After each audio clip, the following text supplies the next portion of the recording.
All right, guys, so we talked about this calibration graph in our last video, and we said in this video we're going to use software in order to make our calibration curve with. And that calibration curve is going to be generated using Microsoft Excel. So some of you have never used Microsoft Excel before, and if not, that's okay, no big deal. That's the purpose of this video, to kind of walk you through some of the steps of how to take that data and how to get it to conform to a calibration curve. So I'm going to bring up Excel. I'm not going to show you the whole screen though. This is just part of the screen, but this is the major part of the working screen. So when you open up Excel, this is kind of what you're going to see over to the side. You're going to see a lot of rows, and you're going to see a lot of column headers. And then up here at the top, you'll see a couple of different tabs. Well, I want to use Excel to make a graph with. And like we said before, to make a calibration curve, we need an X and we need a Y. If I want to put in the X and put in the Y there, I can. I don't have to, but I can do that to kind of keep myself straight. In addition to that, not only can I put X that represents the X-axis, but I can also write the unit here. That unit's going to be part per million. So that way, if someone else looks at this data, they know what type of unit that I've used. I just don't want to put random numbers down on a sheet and turn it in, right? They're not going to know what those numbers represent. I want to be as clear as I can. And then because this was an atomic absorption instrument that was ran in our example, I told you that absorbance was absorbance. The signal was absorbance. So I'm going to put ABS there for absorbance. So that way people know basically what I ran, what kind of signal was generated, and what these numbers represent as far as a unit goes. Now below this, I'm just going to type in the numbers that we did. So we did a blank, so that represented 0. We had a 10 part per million, a 30, a 75, a 100, and a 200.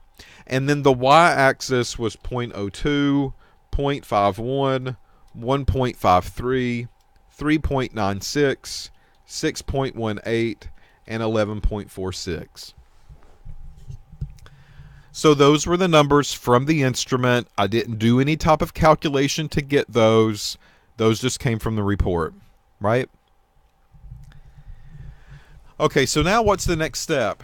Well, if I want to make a calibration curve, there's typically something that we do. And the first thing that you got to do is highlight the data. So I'm going to highlight the numbers.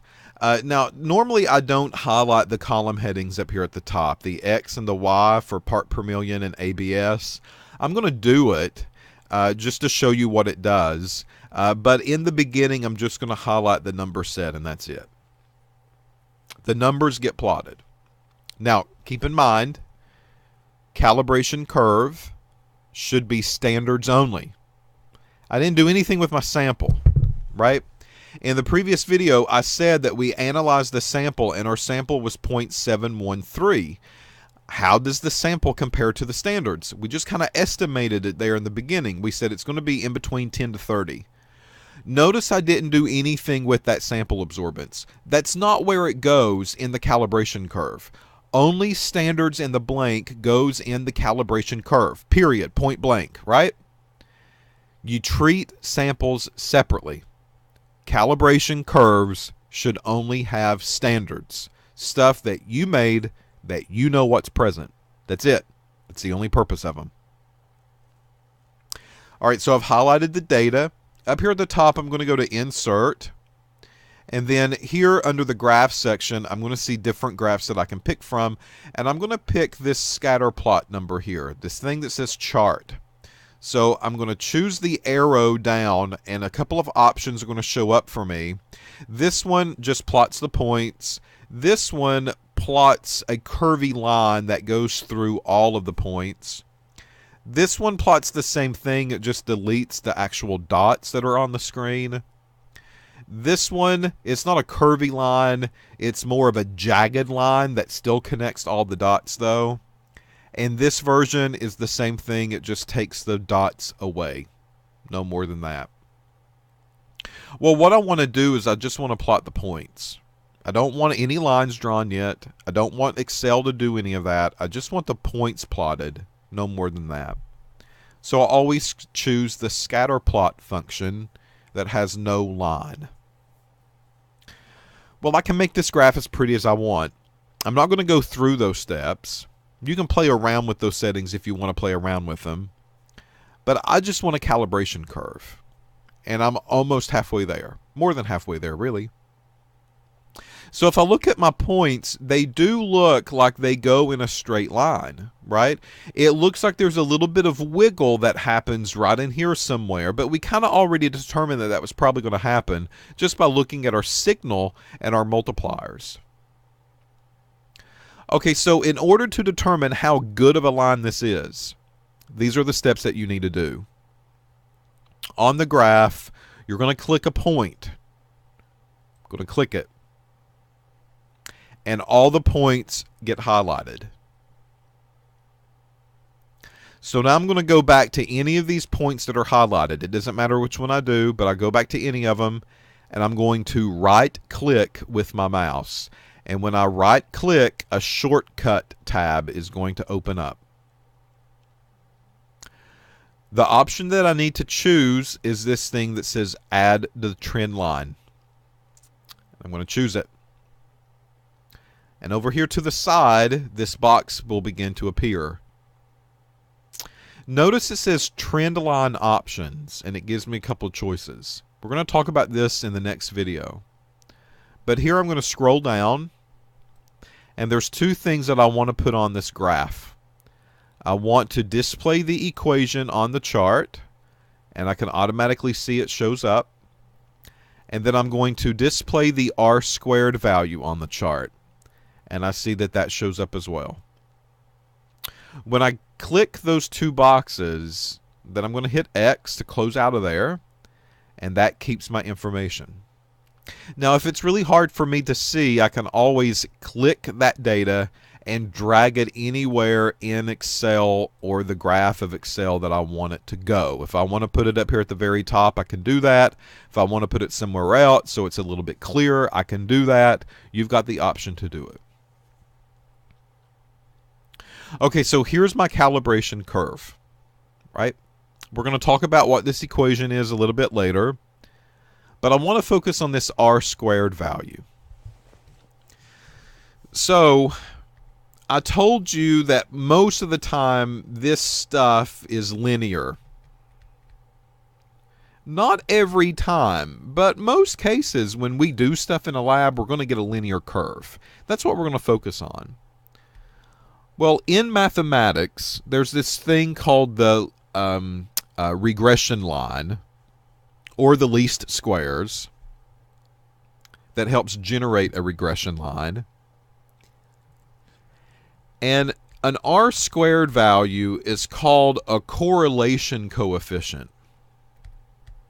If we ever ask for a correlation coefficient, that's what we're after. We're after an R² number. The correlation coefficient, perfect line, is a 1. This is perfect. You will rarely get it. If you get a 1 on a calibration curve, you got extremely lucky. Go buy a lotto ticket that day. So the closer you are to 1, the better line that you have. Will you ever go over 1? And the answer is no. You will never see a 1.1 or a 1.2 or a 2.4. 1 is the max. So you're always going to be less. The closer you are to the 1, the better your regression line, the better your standards, the better they correlate within each other. So if I go back to this Excel spreadsheet that I've just generated and I look at my R² value, I'm going to see a 0.9964. You're going to look at this and you're going to go, that's really close to 1. I did a really good job. And you did. I'm not arguing with that. But we can make this better. You can make it better. Because we did a set of 5 standards. And I've got the option maybe to delete one of them if I'm allowed. We're going to let you do that. So if you look at this graph, you see this dotted line that goes through these points, and it looks like it pretty much hits every one of them with the exception of that one right there. And if I highlight or take my mouse over it, it tells me what point that is. It says Series 1 point, 106.18. So that's the problem child. Well, what if? What if I come over here and I highlight this data and I delete it? I want you to watch what happens to the R-squared value when I do that. So right now it's R-squared is 0.9964. I'm going to delete the problem child, and now my R-squared improves. It goes up 0.999. We call that 3 niners. Very often in a laboratory environment with a company, they want you to have 3 niners. Some require you to have 4 niners. That means 0.999 or 0.9999. If you do not get a 3 niner or a 4 niner, they will make you go back and they will make you remake the standards all over again, rerun them all over again, and plot your data to see if you can get better data. We're okay with 3. For some of our labs, we're okay with 2. But there's an example of having the freedom to delete one of the standards because it wasn't quite perfect. It improved my calibration curve. I got a number that's really close to a 1 for the regression coefficient or the correlation coefficient. And I feel much better about my data now than what I did before. All right, well, when I deleted that line, you're actually going to see the equation has changed as well. So I'm going to go back and I'm going to put those two numbers in. And I see 0.0581x minus 0.0736. I'm going to delete that again, and you see that that equation has changed slightly. The numbers are not what they were just a second ago. So you're going to have to look at your correlation coefficient first. Figure out if you can delete a point, delete it. Make your regression line better before you do anything else. Then when you get to the point of feeling comfortable with your data, you now can use the equation to go the next step. All right? So that's where I'm going to stop this video. Again, you can play around with the charts if you want to play around with the charts. You can add chart titles. You can label the axis. You can change them colors. You can do all kinds of crazy stuff with them. That's up to you. I just like it simple, though. I like it simple and clean. Now, I'm going to go back and I'm going to add in, just for 2 minutes here, I'm going to add back in the data. And I told you that I'm going to show you what would happen if you did everything, right? I said to make this calibration curve, you highlight the data, go up to Insert, Scatter Plot, there you go. What would happen if you accidentally added in your headers up here at the top, your X ppm and your Y ABS number? Well, let's just see. So I've highlighted the whole thing. I go to Insert, I go to Chart, I go down to Scatter Plot, there we go. And it looks like my numbers are still plotted the right way. That's what we had a while ago. I'm going to click on a point, all of them highlight. I'm going to right click and do Format Data or Add Trend Line. And then I'm going to click my equation of my R-squared value, close it out. It's the same stuff that I got before. We're going to go through and delete that 106.18 number that we said was a problem. It's the same information that I had just a second ago. But if you look, it gives you a Y ABS up here at the top. That's the issue. Sometimes, depending on the version of Excel, it will take the X right here and it will put that on the X-axis automatically. And it will take the Y ABS value and it will put it on the Y-axis automatically. Then this chart title will show up and you just name it. Other versions of Excel, they don't do that, and this one doesn't. So what happened is that it took this Y ABS and it gave it as the chart title. Well, you know, I can click that in here and I can change that if I want. It's just an automatic population that begins to happen. So if you want to change it, you can change it. Click it, top over it. No big deal. But depending on the version of Excel, one was more convenient than the other when it was made. And we really liked the version where you could highlight all of it and it automatically would slap it on the proper axis. But a lot of them don't do that nowadays. They took out that feature and they changed the settings on it and it doesn't do it anymore. So you're going to have to do that manually if you do. Basically what I'm trying to say is that if you do highlight all the data, nothing changes. It could label the chart wrong, but your data, your analytical numbers are not going to be incorrect. It's going to be the same equation, the same R-squared value, no big deal, no worries. You go on about your business. But for the most part, I just highlight the data now, and I'll just plot the data. I go in and manually do the axis if I need to. It takes a little bit more time, but I just go ahead and do it on my own. Okay. Up here at the top, you're also going to see insert. Under the graph area, when I pick chart and I do that, notice it says chart style up here.